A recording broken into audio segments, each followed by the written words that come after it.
안녕하세요, 제니입니다. 말하는 고양이 양이씨를 만나고 와서 저는 밤새 양이씨 생각을 떨쳐낼 수 없었어요. 어떻게 내가 산정상에서 고양이를 만날 수 있었을까? 그리고 왜 계속해서 그날 고양이가 내 앞에 나타났을까? 아침에 뉴스를 보니까 설 연휴 마지막 날이 영하 17도까지 떨어진다는 거예요. 그래서 단단히 채비를 하고 다시 관악산으로 향했습니다. 전날과는 다르게 매서운 찬바람이 불어왔고 모든 것이 얼어 있었고 아름다운 새소리도 들리지 않았어요. 기억하세요, 여러분. 겨울 산행 필수품은 아이젠. 그리고 옷은 얇게 여러 겹으로 입는 게 중요합니다.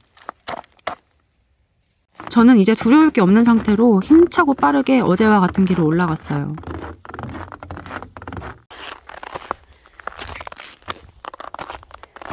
뽀득뽀득 눈 밟는 소리 너무 힐링되지 않나요?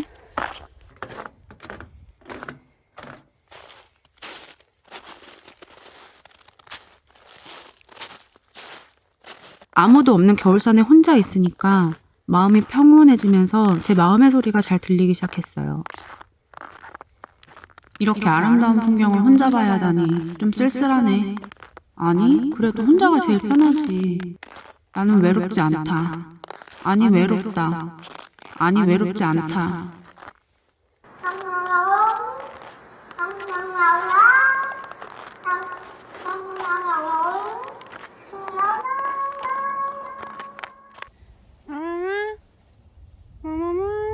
어제 그 고양이 언어로 양이씨를 부르니까 저 멀리서 야옹 하는 소리가 들렸어요.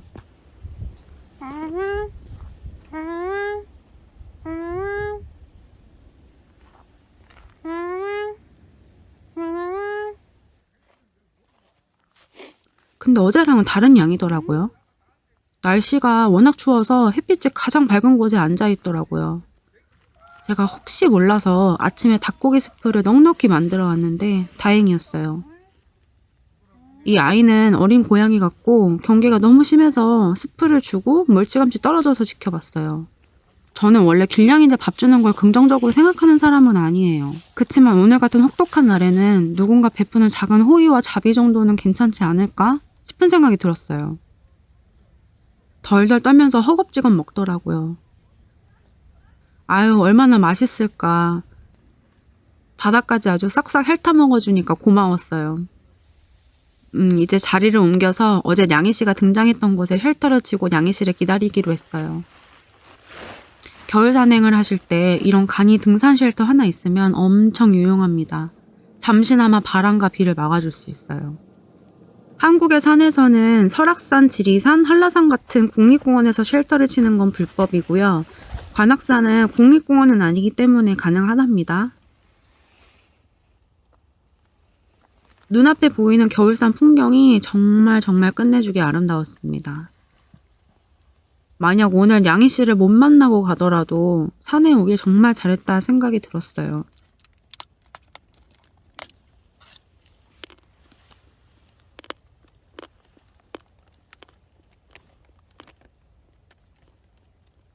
제가 이런 걸 볼 수 있게 해주셔서 감사합니다 하고 기도를 드리는 그 순간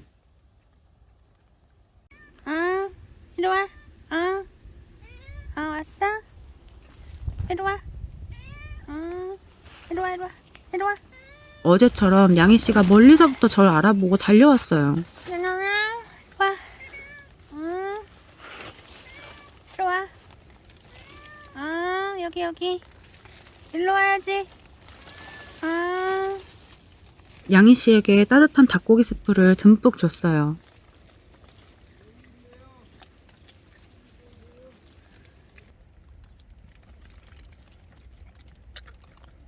맛있어? 천천히. 이날은 쉘터 안에 있었는데도 날씨가 워낙 추워서 옷을 4겹이나 입고 핫팩도 붙였는데 몸이 급격하게 얼기 시작했어요. 손가락을 움직이기조차 힘들더라고요. 그걸 아는 건지 양이씨도 추운 건지 이날은 스프를 다 먹고 저를 한번 슥 돌아보더니 유유히 쉘터 밖을 빠져나가서 숲을 사이로 사라져버렸어요. 여러분, 겨울 산행에서는 저체온증이 오지 않게 항상 주의하셔야 합니다. 그렇게 영상을 더 찍을 새도 없이 후다닥 정리하고 오후 3시 반쯤 하산을 시작했어요. 내려가는 산길 또한 너무나도 고요했고 다시 한번 제 마음의 소리를 듣게 됐어요. 아, 그동안 나는 얼마나 아둥바둥 열심히 살아냈던가.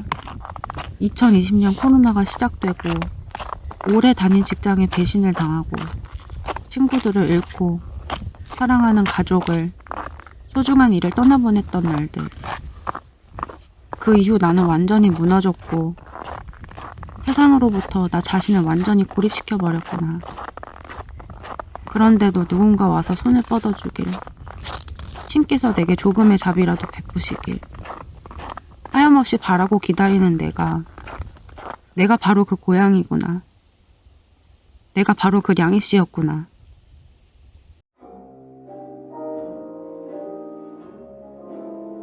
(1월이) 지나고 (2월에는) 친한 언니를 만나서 종로에 있는 LP바에 왔어요. 여기 진짜 제 최애 레코드바입니다. 일단 사장님이랑 직원분들이 너무 친절하시고요. 추운 겨울날에 먹는 위스키랑 달콤 쌉싸름한 초콜릿, 그리고 은은한 촛불, 눈을 뗄 수 없는 추상화들이랑 빵빵한 사운드까지 아주 완벽스한 LP바입니다. 언니랑 두 손을 맞잡고 오랜만에 너무 행복하다 라고 외쳤어요. 우리 앞으로도 이렇게 행복한 시간 많이 보내자 하고 함께 다짐했어요. 옆 테이블에 50대 중년 아저씨 두 분이 앉아 계셨는데 한 분이 쉬지 않고 열심히 신청곡을 적어내시고 본인 음악이 나오면 또 열심히 따라 부르시는 거예요. 그렇게 젊었을 적 열정을 아직도 품에 간직하고 계신 아저씨를 보면서 나에게도 저렇게 회상할 만한 열정이 있을까 하는 생각이 들었어요. 그리고 저는 결심했습니다. 이제 다시 세상 밖으로 나가기로. 이것도 들어본 목소리예요. 옛날에 많이 들어봤어요. 앞으로 재밌는 이야기 많이 만들어 볼 테니 많은 관심 부탁드립니다. 제발.